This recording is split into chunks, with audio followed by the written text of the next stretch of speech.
Welcome to Straightway Through with Gina, the podcast where we say it straight, say it true, say it kind to the best of our ability every time, which means imperfectly. I have a special guest today, and we have a special topic that I bet is going to resonate with you because almost everyone I know gets a little bit nervous or a lot nervous when they have to public speak. All right, so we are going to be talking about especially the pre-speaking jitters. But before we get into our topic today, I am your host, Gina Mangello. This is the podcast where we talk about all aspects of communication. And I have a special guest on today, Amanda Roy. Amanda, please introduce yourself.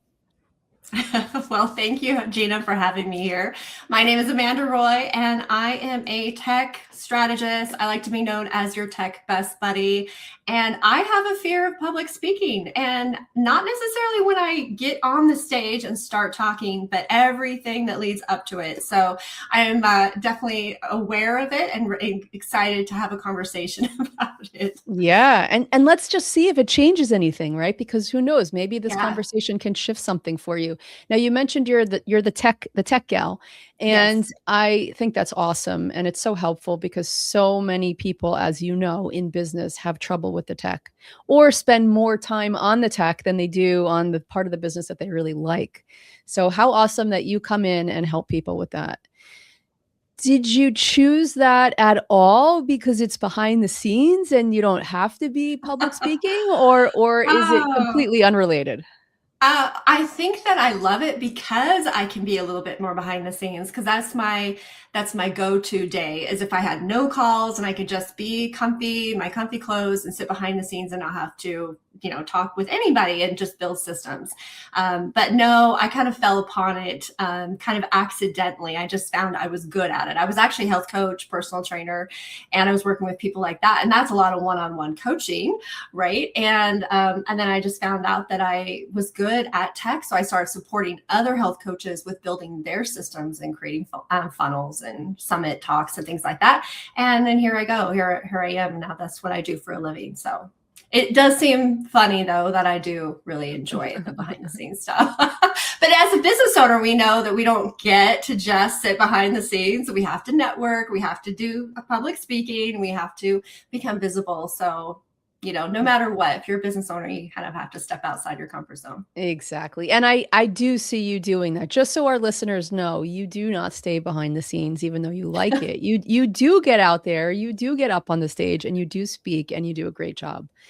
And as you've mentioned, and you chose the topic, which I love this topic, and we'll get into why I love it, why you love it or hate it, but like why it's relevant for both of us. But I do think that it's just important to note that you have shared that once you start speaking, you're good. It's all the stuff that comes before it. And so before we get into the now, like what's happening in your life now with public speaking, can you share a little bit about what was it like as a child? Did you like speaking up in school? Did you get called on? Did you do stage performances? I mean, when did this Oh, start gosh. where you shied away from the stage? Wow, that's a good question. I have to really go back. I do remember in high school being in a public speaking or debate class. I remember being terrified of it, and it was a class I had to take. And I think that's probably the earliest I can remember, but I hated being called on. I hated and I think probably most of your listeners are going to resonate with this for sure. Like you just want to kind of get back in the back seat of the back of the class and pretend that you're not there. And maybe like if you pretend you're invisible, maybe nobody will see you and you're not going to get called on. Yeah, that's kind of was always me back in school. I don't know if there's any reason why I was like that. The thought of doing drama and acting, I'm always like impressed with people who can be the center of attention. I've never liked to be the center of attention ever. I don't even like birthday parties. Like, don't make me open a present in front of somebody. Yeah, I totally get it. I totally get it. I remember being on a stage. I was in jazz class when I was a kid, and I guess I never put two and two together that there would be a recital. I was fine going to Oh, the class and dancing in the class. And then one day they dress you up and they put you on a stage, but there's a curtain. So I don't even think I knew there were people on the other side of that. Well, once the curtain opened, I Yes. froze. I was like, "Oh, no. I am not looking out at a sea of eyes. They are all staring at me," and I could not move. So I totally understand, and of course, I have plenty of my own classroom stories to share, but I do think that is really common for certain people when they're young. For certain people, Yeah. right? Some people love it, but there is a group of us that, like you said, wants Mhm. to hide away, sink into your seat. And I mean, for me, I would just sit there and pray that I was not called on. Right? I Yes, mean, absolutely. like that was it. I didn't learn anything in class. I just prayed. I just prayed the whole time. That's awesome. For sure. Yes, absolutely. And so what about after high school? Did you have any when you were early in your adulthood, did you have any jobs or opportunities where people asked you to speak and you noticed, it's not my thing, or how'd that go? Um, I think that in my yeah, my 20s not so much. I didn't really have to lead anything. But here's the thing that's kind of funny to think about is I am a leader. I'm a natural Mhm. leader. I always wanted to be an entrepreneur. I always wanted to be number one. I'm very competitive, that kind of thing. So Hmm. I remember I was working in banking for a while and we had maybe, I don't know, six or seven different people in my position, and I always had to be number one. And if you're number one, you Mm. usually do some training or some leading. So I was always fine with like one-on-one kind of training or speaking. But I remember even then I would get nervous about it. But I always wanted to, if that makes sense. I was Mm. like wanted to be the leader. But Mhm. then I always got nervous about being a leader. I don't think it was until I was probably in my maybe mid 30s that I had to start teaching classes. I ended up running a weight loss center and I had to teach classes on the regular. And I remember being really, really nervous about it. But as I did it, I got better and better at it. And it was just super easy for me to do it. But I was Mm. also doing the Mhm. same thing. I'm fine in person Mhm. unless it's a really big crowd. But yeah, so I mean, I think that was the only job in my 30s that I really needed to be do any kind of presentations or anything like Hmm. that. I don't think there was anything else. I was kind of behind the scenes, Yeah. but And always a even manager or assistant. yeah. Even when you did that though, you said you did well when you got into the teaching aspect of it. Were you still nervous Yeah. beforehand then or not Oh, even? yeah. Oh, Oh, okay. yeah. Mhm. Yeah, we used to have to teach food instruction class every Thursday for Mhm. new clients coming in for weight loss. And I remember when I first started teaching, I was so nervous about it. And then knowing that my manager, who was amazing, would be watching us the first few Yeah, times, right? That was horrifying. I got I get away it. with her not watching me. She just, I guess, I had faith and confidence in me because I was growing her one of her weight loss centers so fast. I was like, yeah, Amanda's fine. So I didn't even have to perform in front of Mm. her. And I performed obviously in front of my team to teach them and train them. And that was okay. But I don't know, I think there's something about like when you know you're in that leadership role, you know you have to, it's a lot Mhm. easier to just be on. Mhm. In fact, I remember there was a certain situation where my daughter, she was really little at the time, and there's something happened. I had to go bring her to the center, and it was kind of an upsetting kind of situation. And I had to drive all the way home, which was about a half hour, pick her up, come back, and then I literally walked in, and I had about like 25 people for class, and I was upset, and Mm. my team knew it. And as soon as I walked in the door, I just went on. I was like on stage, and they were told, they're like, Amanda, how in the world did you do that? I was like, I don't know. So I must have that ability to go, okay, it's time to be on stage. Like it's time to perform. Exactly. That's right. Hey, and everything was fine. So I can do it. It just is Exactly. terrifying up to that point. Yeah. Yeah. I totally get it, and I taught for years, many things, and I can always remember before teaching even, and I would teach all ages, 2-year-olds through 100-year-olds, and sometimes it was at the facility that I was at, sometimes I would go to other facilities, sometimes it would be on stages. I mean, it would be anywhere and everywhere, sometimes outdoors, sometimes indoors. And every single time, and I mean, so I've taught thousands of classes, and it never got any different every time I would teach a class, before teaching it, I would never want to teach it. I would always Mm. be like, oh, like, because Yeah, it's like that. I don't like to stick with labels too much, but I do consider myself more of an introverted person, which means I like the downtime, the back time, the alone time, the quiet right, time. So right, to come out of that and to teach, it's a very different energy to teach. You have to come out of that. And so right, before every class, I would just notice the pattern. The pattern is like, oh, I don't want to teach. I don't want to come out of the shell. I don't want to do this. I don't have anything to say, all that yeah, mind yeah, stuff, right? And yes, oh then yeah, as soon as the moment strikes, as soon as the minute strikes that it's teaching time, it's like I could do it like I'm sleeping. Right? It's shift, like yeah, yeah, it's a total shift.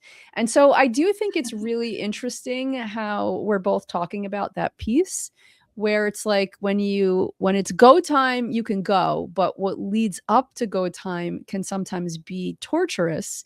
And a lot of that torture yeah, is mhm, because we have those thoughts that are telling us all kinds of bad things, upsetting things, miserable things, whatever it is. It's like that computer in the mind is going.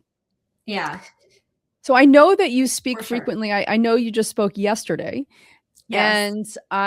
And you told me you did a fabulous job. I'm sorry I missed it, but I'm sure that you did a fabulous job because I know you and I know that you would. You also said that you were nervous up until the moment that you started speaking. So can Mhm. you share, because I think it would be really helpful for listeners, can you pinpoint any of those thoughts, like really just honest and transparently, like those thoughts that happen before you're about to speak? Whether it's like a half hour before or it's a week before, like what starts happening in the mind that is making it feel like a bad situation, the speaking. Okay. Yeah. Okay. Well, it's kind of funny. I mean, even a few weeks before I was starting to get nervous as it was getting closer to that time. And I was still in the process of preparing and practicing, but I was only getting through half of my presentation. So of course, I think that because I kept getting cut off and I couldn't finish the last half, I thought, oh no, this is not going to Mm. be good because I do practice and talk, and be a little bit. I mean, obviously, I talk with my hands. I'm very animated. So even a few weeks before I was getting nervous, days before I was getting nervous, this weekend. I mean, this is I don't know when you're going to be putting this out, but my speak was on a Tuesday, late in the day, which I hated. So that I had all day long. I Mm. couldn't think about anything else. I was waiting to, and trying to take deep breaths and relax and everything. But even through the weekend, I remember waking up Saturday morning and my husband's like, "Hey, how's it going?" And I was like, what's your plans for today?" And of course I'm like, I have to work on this. I just realized that my freebie's not ready and I need to change this. And my Mm. heart was actually starting to pound so hard. And I was like, I have 4 days before I'm even having to do this. But I felt like the pressure in my chest. And then Sunday the same way, I was working through it and finishing up my presentation and all that stuff. And this time I also decided I'm not going to do a slideshow. Mhm. And just because I wanted to step out of my comfort zone. So even though it Mm. terrifies me, I do Mhm. try to be better. So I was like, I'm gonna step out Yeah. of my comfort zone and not have slides. And Awesome. so that was terrifying. But yeah, so the morning of, which was yesterday morning, we were having this horrible storm out here. I'm in Utah. And so I sent an email to the host of the summit yesterday. And it's like, hey, just FYI, just in case I'm not there right before my talk, my power went out. I'm just giving you a heads up before. Right. And so he's like, oh, Amanda, totally. Because he's in Vegas. And he was like, yeah, I'm having the same issue. Let's just keep our fingers crossed. And I was like, yeah, keep our fingers crossed. So all day long, I was like, is my power going to go out? But I was like, well, maybe since I said it, that my power, maybe I could just pretend my power is out. So I was like, all day long, I was thinking, how can I get out of this? And then I That's even so thought, interesting. I Yes. even thought to myself, like, maybe I can just pre-record it and send it to him. And you know what I mean? And that way I have it. And it was just all these stupid Mhm. things. And I actually was on Mhm. the summit all day yesterday. So I could watch the other speakers, kind of see how many people were coming in and out. And I kept talking myself through it even all day long. Like, oh, who's on, who's watching, who's is that going to make me uncomfortable, or is that going to be, comforting, or maybe, oh, they're messing up, so if I mess up, it's okay. You know what I mean? Like, I was just trying to talk myself through the whole thing the whole time, Mhm, trying mhm. every possible avenue to get out of it. And then I had to come to reality and say, that it is, I made a commitment, and I'm really big on commitments. And so I did it, and I was really glad I did it. And then after that, I was like, okay, I'm ready Aw. for the next one. And Exactly. that's what goes through my head. But then the next one I do, which is going to be in less than a month, I'll be doing Uh-huh. another one. And then less than a month, I'll be doing another one. Um, I'm going to go through exactly the same process over and over again. I just know Right. it. So Right. Right. do you have some wisdom to share, Gina? Yeah. Yeah. Well, let's see where it goes. Okay. First, I want to, I thank you for sharing all that, by the way. It's really honest and it's really helpful. And it's so good, this kind of transparent talk, because so many people struggle with this and they think it's only them. I talk to so many people because I do a lot with public speaking. I'm in Toastmasters. I've been pushing myself with public speaking for a long time. So I really do understand it, and I speak to a lot of people who struggle with it. They always think it's only them. They always, I mean, it's Mhm. classic. It's like, no, nobody has this kind of fear. No, nobody's mouth goes dry like mine. No, nobody shakes like I shake. No, nobody. And it's Right. like, no, I'm telling you, it's not only you. It's not only you. Very normal. And Yeah. yeah, and so all those things that you shared are really good, and they're little doorways in. To me, it's like, what are they doorways into? So there's still another doorway that we haven't gotten to yet. And that doorway, what I find so often to be true, and it may not be true for you, but we'll play around with it and see if it is. It's the and when I say this, you might at first say no, because most people who are really perfectionists don't know it. Mm. Right? They don't know it. They're like, a perfectionist? No, I just get things done. I don't even care if they're slow. But there's usually this background messaging, even if you don't consider you're a perfectionist in some areas of your life, there's usually this background messaging that happens that is telling us we have to be perfect. We have to get it right. We have to do it well. And so much is at stake when you have that mentality. Like, so much is at stake. It literally feels like life or death, because the thing with emotions is that emotions don't feel like emotions, they feel like the truth. Right? Yeah. So like, if an emotion is gripping me right now, it doesn't mean it's true. It might be true, it might not be true. It's valid and it's true that I'm feeling that emotion, but it may not be like true in terms of an objective truth. Right? But those Mm. perfectionistic things in our mind that we're not even aware of, because I am telling you, the people that are the biggest perfectionists, like the ones where it is so pervasive and it is running their life and it is running their mind and it is hurting them so much, I can't tell you how many conversations it takes with that person for them to even be like, wow, that's what's happening. Like, I see it now. So what are your initial thoughts about this topic of perfectionism? And it's okay, I'm reject it if, you know. Oh no, I'm a Yeah. huge perfectionist. As soon as you said Okay. that, I started laughing because I was like, oh yeah, I'm a perfectionist. I'm one of those people that my space has to be Mhm. clean in order for me to even focus on my work. If my house gets Mm. messy, like we're in the middle of moving right now, and so my house just feels a little bit chaotic because there's boxes and there's, empty walls and things like that, that I think that it makes me unfocused. I feel Mhm. unfocused sometimes. Sometimes I'll come sit at my computer and go, because I'm like, oh, this space over here, even though the door is closed, I Right. can't see it. It's bothering me. I can't cook without being in a clean kitchen. Like I have Mhm. perfect files. Yeah, I'm definitely a perfectionist, and so I definitely, in fact, to be transparent, even I was telling you before this call, I wanted a filter on this, right? Because I Right. worried about what I was going to look like because I'm used to having a little bit of that touch up appearance on Zoom. And I was like, Mm. oh, I don't look the way I'm supposed to look right now. And you're like so sweet trying to help me walk through that. Like, well, let's look into it. And I'm like, no, I'm just going to be here totally authentic. That's right. No filter, everyone. No filter. No filter. This is me. Yeah. And so I just turned 50 this year. So I'm like, oh, Me too. going through We're all right at that. the same place. Right I at the get same age. it's hard. It's hard. Yeah. It's an adjustment, letting the gray grow in and be okay with that and stuff. So, Mhm. I think that, yeah, I definitely resonate with that perfectionism. And I know that's something that I do think about a lot too, is yesterday is like my presentation. How do I Mhm. look? How's my makeup? Even my Mhm. glasses keep sliding down, that's really frustrating for me. Um, my hair, all that stuff, like how am I going to present myself? And I Mhm. think I combed my hair. In fact, I still have my comb from yesterday. Like right here, I have, lipstick. I even had like my little powder brush right here because I had to like fix myself all throughout the day. So Mm. yeah, that resonates a lot.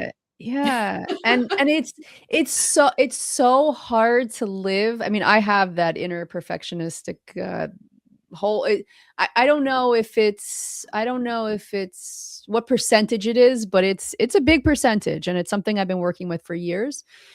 But it's really hard to be under the rule of the perfectionistic thought process, of those words, of that.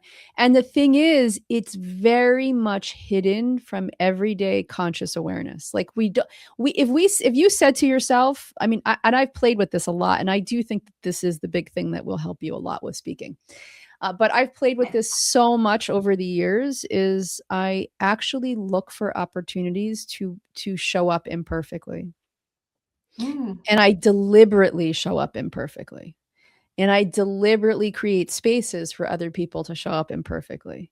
Because what that does is it allows me to consciously work with this unconscious part of me that's always fighting for perfection and fighting for everything to be like, and it's not the same, right? It's going to manifest differently in different people. Like for me, I don't need everything to be super super clean around me. I mean, I like that, and there are times where I say like, okay, it's time to organize, right? But I don't, that piece isn't a big one for me, but it's very much like, what will people think? How will I present? Will they understand what I'm saying? Will they miss what I'm saying? Will what I'm saying be taken the wrong way? Will they think I've said one thing when I've really said another?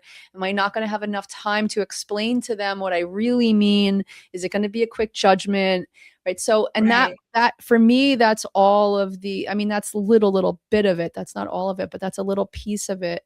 And so what I do is I really go out of my way very deliberately in my life to live imperfectly and weave that whole concept of being imperfect into my every task, my every action, my every relationship. I just wrote about it. My LinkedIn newsletter this morning is about friendship.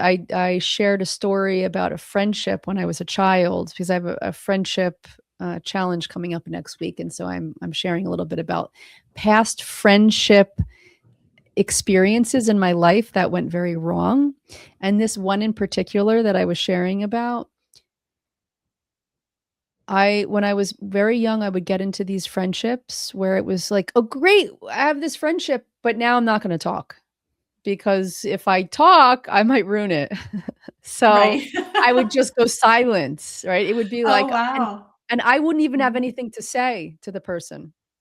Nothing to, like, literally, it wasn't like I had something to say and I was stopping myself. I would literally freeze, like, well, I have a friend. I'm not going to ruin this one. I'm just going to go quiet. Mhm.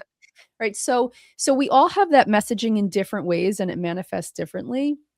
And if you think about it, like, just think about how we talk to little kids, even. Like, if you watch parents around little kids or grandparents around little kids, we instill that perfectionistic mindset into them, like, Yeah. so readily without even thinking about it. Right? It's like, what do you say? You say thank you. And we're just teaching them, but through the eyes of a child, they're understanding, oh, I've got to be a certain way or the people around me are not going to be okay. Mhm. Right? So Right. I wonder what kinds of things were said to you when you were young, and we don't have to go into that. Mm. And I'm not, but it can be really helpful for you at some point to just be like, where did that messaging come through loud and clear for me? And how did I spin that into meaning I better behave perfectly from this point on? You know what? I never really thought about it before, but as you're talking, I can definitely think of a time, well, think of my life because I was huh, kind of interesting actually to think about it, but I had a sister and she didn't ever do very well in school. You know, she always Mm. struggled. She was always getting in trouble, one of those sisters. And I was like the perfect one. Mm. And I remember that my parents would be like, "Oh, good job. You got a D, and I would get straight A's." Right. And I remember thinking that there was this expectation put on me because Mhm. I always loved school. I love learning. I still do. I could be a full-time student if I could get paid for it. There was an Mhm. opportunity. So I love being Right. in tech because I get to learn all the time.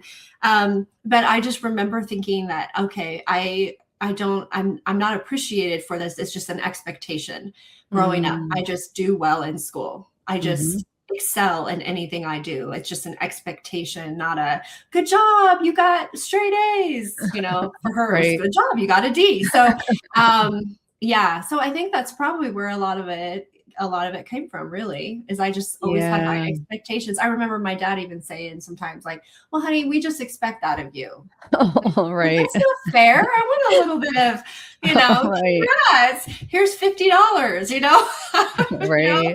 something like that. So yeah, that's interesting. And I Yeah, have and just brought that into my life. Mhm. you have just what? Brought that forward in my life with Yeah, that's everything I right. do. I'm That's right. expected to be really good at what I do. In fact, I even said that at the beginning of this call, right? It's like I always want to be an entrepreneur. I always wanted to be number one. That's right. I always wanted to be really, really good at everything. And Right. I do excel in what I do. It's important to me, but I think it's just it's become part of my nature. Is like, this is who I need to be. I know it can Exactly. be very annoying to my children. Mom, you don't have to be perfect all the time. Okay. Yeah, you're like, "Okay, but I do. Okay, but I Yeah, do." yeah, yeah. I'm trying to not be, but yeah. And I really resonate with what you were saying too about like trying to bring that imperfection into your life because I know I just learned last month that I don't know if you've done any Enneagram stuff, but that I'm an Enneagram one. And as I was learning about what I was like, okay, that makes a lot of sense. I also have a very black and white personality, and I'm very much a rule follower. And, there's not a whole lot of gray in my life. And one thing that it was saying to understand about your personality type is to, like, if I'm creating something, say in Canva, for instance, a graphic, I could spend forever like, oh, don't do it's not perfect yet. So play around with this, move this over here, do this, change this, right? Mhm. And they were saying, or I was learning that I need to just kind of like let go of it, even though I look at it and go, it's not perfect. And just like start Mm. working on just letting go of something before I spend hours and hours. Because I'll do that with landing pages. I Mhm. change things all the time. I've had, Mhm. I don't know, 8 websites since in the Mhm. last 3 years because I get bored or I go, oh, it's not good enough, or I got to change it. It's not, Yeah. I have a Right. problem. Right. I have a problem. I make too many websites.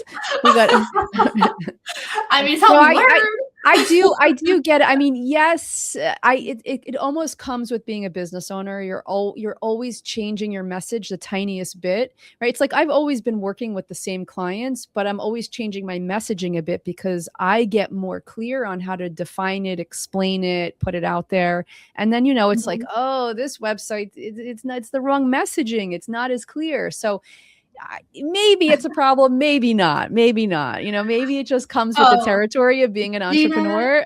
if it was just the messaging or just the images or whatever, it's not. It's like I'll go from a whole different, like I was on WordPress and then I went to Show It and then I went to Go High Level and then now I'm on Lovable. And like I would literally Oh, change the entire platform that I'm even working on. Like I change that. I mean, we're talking from scratch, like totally All right, different you've convinced me, company. Amanda. It's a problem. It's a problem.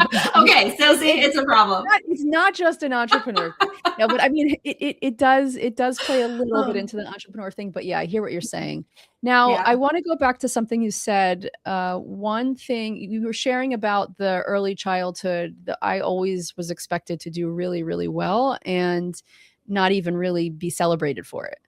Hmm. Here's the big piece to that. Like just again, just to think about as you're going through your speaking journey, okay? If you can think about these things in any way, shape, or form, if it feels good and comfortable to do that, because here's what happens to a kid. And again, not the stuff isn't conscious, but to some degree in your parents, so you probably can identify with this on the parent side of things.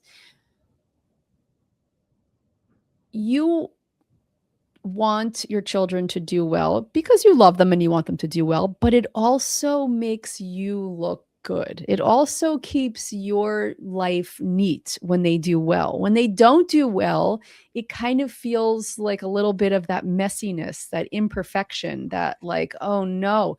So, what happens is, even if this isn't very conscious stuff with humans, because most of it isn't, parents, let's say they have two kids, let's say they have 10 kids, okay, and maybe one of those children or two of those children or five of those children make them feel messy, like their imperfections are all over the place, they're all over town and everybody sees it, right? Though the child that does well and makes them look good holds a very important emotional placeholder for the family. It's like you have to do good because you have to make this family look good, right? And I know most of us aren't saying that consciously. Like we're not saying that because we don't consciously, we're not using our family in that way and we're not using children in that way. But unconsciously, it feels like a reflection of us if our kids, I mean, I don't have children, but I'm just speaking in a general sense. If our kids do well, and if they don't do well, it also feels like a reflection of us. So, what a child learns, especially that child who's expected to do well, because somebody's got to get our family name in high places, right? So, that child takes on a huge responsibility, but it's not something that's ever conscious. It's not something that's ever spoken about. And it's not even something that's ever usually even understood by anyone in the family. Forget about one person in the family. So what happens is it just gets built into your personality. And now every time you have to speak, like you're upholding your family name. It's not just about you. It's about so much more than you. It's about if I don't do this well, other people are going to be affected. And Hmm. not on a conscious level, but it's very Yeah. much this like built in part of me that like in order to protect my family, to take care of my parents, to keep their emotional state good, to keep everybody in the town happy, whatever it is, who knows, it's going to be different for everyone. But you take on this huge weight and this huge responsibility, and now when you're getting up to speak at some summit about business that has nothing to do with your family, nothing to do with your childhood, nothing to do with any of that, all of those old things kick in, and it's like there's a lot at stake here emotionally. And again, it's not conscious, but that's what you're feeling. And so that tends to drive that whole process, the thoughts, the feelings, the anxiety, the nervousness, the racing heart, right? All of it, because so much is at stake. It's all riding on your shoulders, and you better do a good job because we expect you to do a good job. Interesting. That's really interesting. Gonna definitely have to give it some thought. I mean, Yeah. yeah, because yeah, And consciously, I would never think that ever, right. you know. But And yeah, push subconsciously back, there could yeah, be. Yeah. push back on all of it, any of it, a piece of it. I mean, I think pushback is part of what makes conversations really healthy. Hmm. So I never want anyone to just hear what I'm saying and be like, well, I have to either agree with her or say, I'm going to go quiet and think about that. Like if you're like, no, I don't think that's it. I mean, this is the format for, this is the place for you to say it. Yeah. I don't know. I mean, I don't. I mean, honestly, I would have to give it some thought because I don't really Yeah. disagree or agree with you. Hmm. I know that, like, from my perspective as a parent, I know I have never put my kids in that position or ever felt that. But it may be because Hmm. I was carrying it from my own family that, Mm. like, I still go into being a parent and I still feel like I have to look a certain way or be a certain way for my kids or for my Mm. family. I have to have that status or whatever. But I know I've never put that on my children. I know that I never have because I'm Hmm. to me, I'm like, you know what? I've always encouraged them, be you. And Hmm. maybe because I was not ever able to be Mm. myself, that I had to be somebody that my parents expected me to be. Um, then, I was always really understanding with my kids. Like, and like, don't be like me. Like I'm not Mm. like you, mom. Like, I don't want you to be like me. I want you to be like you. But I've done a lot of personal development to where I can say, Mm. like, no, we want them to truly, be able to feel and think and enjoy things that only they want. So, Hmm. but again, it could be because that expectations were placed on me that I had to be a certain way. Yeah. Right. And it's not deliberate and it's not malicious Mhm. and there's no real intention behind it. Yeah. It literally is it just comes down to human behavior. And like you just said, you've done a lot of self-development. For people who haven't done a lot of self-development, the only thing they can do is pass on what was passed on to them. Right? you Mhm. either you either become a human that passes things on that were passed on to you, or you become the human that does a lot of self-developing, and even still you wind up passing things on because you're not perfect and you never will be. Yes. Right? But it's much different than the person who doesn't do personal development. Mhm. And I know Yeah. yeah, I know you mentioned the Enneagram. Years ago, I used to experiment with all kinds of things like that, including the Enneagram, and I very much got away from it. And this is a topic I would love to do another podcast on. Maybe somebody will hear this today and want to come on. And I don't mind if it's someone who loves the Enneagram and is all for it, but I think it's a great topic to talk on. But what I find is, I mean, what I found. So I did a lot of. I considered myself to be very much into all things what I would call new age. I was a yoga teacher. I was a meditation teacher. I was into numerology. I would dabble with everything and anything. And then I got really clear in 2019 to drop all of that and read the Bible and follow Christ. So it Awesome. was a big switch. Okay, like it was a really Yeah. big switch, but I believe that God uses everything for good. And so I learned a lot of things in my new age days. And one of the things that became really apparent to me, just to me, my experience is a lot of these systems like the Enneagram and other things like that, it very much and I again I get the pushback is going to be like, no, no, no, I don't do that. But it really becomes a form of idolatry. It's like it's the thing we go to instead of God. So meaning like if I can't even remember what my number was when I did it, but if I if I have a conflict in my life, if I have a situation, if I have a meltdown, if I have a an inclination to do something when I'm food, I would just, oh, it's because I'm a 5, it's because I'm an 8, it's because I'm a 9, whatever it is. Or with numerology, it's because I'm an 11. Oh, I'm so sensitive, it's because I'm an 11. All of that stuff, what it does for me is it becomes like the thing that I go to instead of going to God. And then the other piece to that, which I think it's worth saying, because I like conversations like this and debates like this, and for people to hear it, is that the I have accomplished so much in my life through my weaknesses and getting better at them. And I think sometimes, like, this isn't even about the Enneagram. This is about like all of those strength, like the personality type things. Like, this is what you're good at. Do this. Like, this is what you're good at. Go in this Mhm. direction. This is not what you're good at. Don't do this. I have made so many strides in this life because I have focused on the things I'm not good at, and the strengths, like, God doesn't come through strengths. God comes through the weakness. Right? So it's Right. like where when I'm the places where I'm the weakest, that's where God has the greatest ability to show himself to the world. because Yeah. I can't do it. You know what I mean? Oh, Like, yeah. right. And I think that a lot with public speaking, even like I'll say to myself, like, whenever I'm really nervous about public speaking, I'll say, like, why am I making this about me? You know what I mean? Like, I can get up there and totally fall, stumble, be terrible, be the weakest public speaker, and God can come through me, and people will be like, wow, Gina, great job. Well done.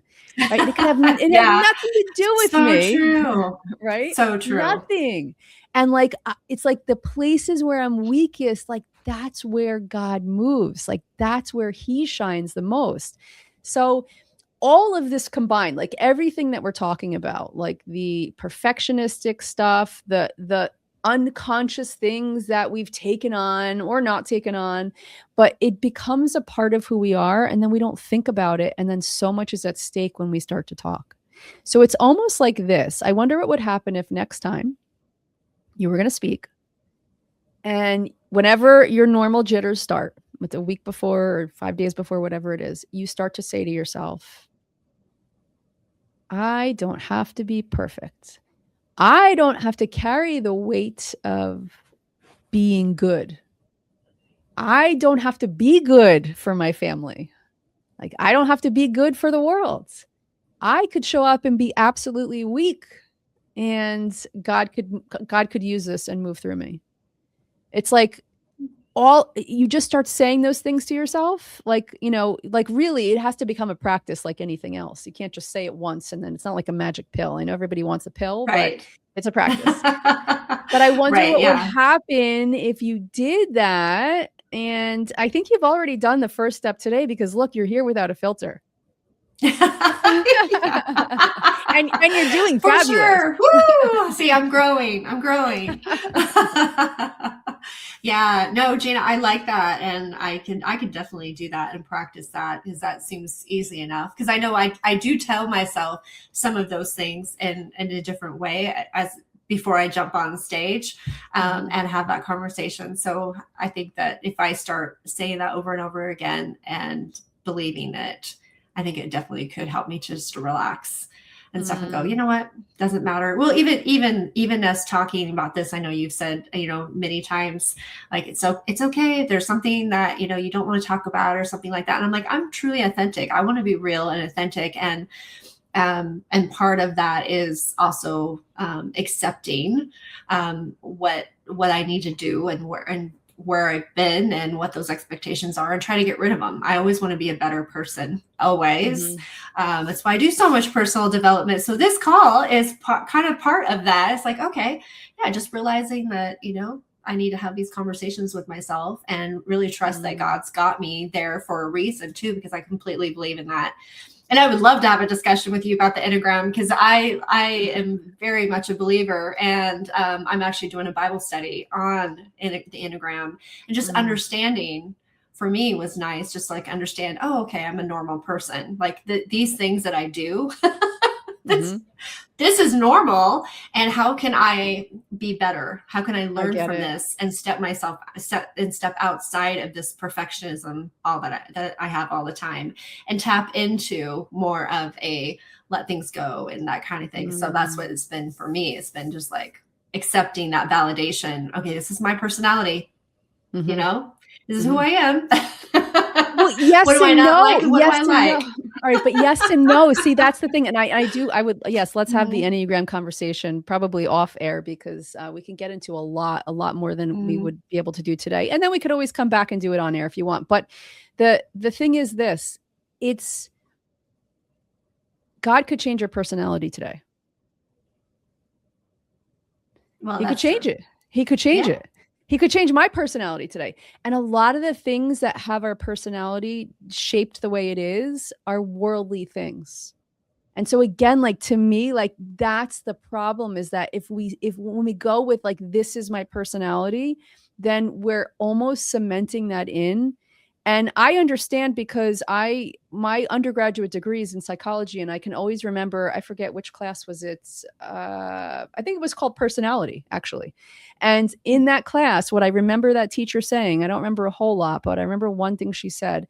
And she said that personality is she was naming what they were. It's this, it's this, it's this, it's this. But see, it's not just those things. It's those things over time. Like those things have to be there consistently for it to be considered personality, right? And I mean, just think about that. Yeah. If you went and met somebody today and they had a really bad cold, like the worst cold of their life and a toothache, and they just stubbed their toe and they were miserable, right? It would be so easy to think they were just a miserable human being, but maybe this is like so out of character for them. So you'd have to see them next month and the month after. And then after you've seen them over time, you could say personality. Even that personality, that's something that can be changed. And psychology is more in my opinion, more than about God's way. It's about, this is sort of the worldly way, and this is what happens in a worldly way when you don't have God playing in it as God. So I just say, don't get Yeah. too steeped in this being your personality. I mean, you could be a whole different person next year, Amanda, and and you don't have to be. I mean, but if God wants to move you in that way, you could be like, yeah, that's I thought that was my personality, and you know what, it wasn't. Yeah. I Yeah. I Yeah. so I just think it leaves more room for God when we don't get too tied into all of these things. And thank you, Amanda, so much. I know our time has run short today, and you've shared a lot of things that will really help people. I am so grateful for your transparency and your willingness to be here in this way. I would hope that we would be able to have a part two to this conversation 6 months, a year from now, whenever it is. And I hope you'll let us know how you're doing with your speaking. If our listeners, are interested in sharing this episode with someone that you love or someone it would help, please do that. If you would like some more reflection time, I have a journaling prompt for you. It can arrive in your inbox tomorrow. It's a membership program. It's $29 a month, and it is meant to help you understand more about who you are. These little pieces that perhaps we talked about today. Amanda, is there any final words that you would like to share with our audience before we leave today? Um, I would just, first of all, thank you for having me here today, Gina, and giving me some things to think about for sure, that I hadn't really thought about before when it comes to public speaking. But for your listeners, if you are, if you're feeling like this, I just want to say to you that you're normal. You're not alone. This is a very common feeling that people have, and we can all work on this together, and Aw, just be accepting of it and work on it and change it. We can all grow together. So you're not alone. beautiful. I love those closing words, Amanda. Thank you so much, and we'll see you soon. Yeah, thank you, Gina. All right, bye-bye.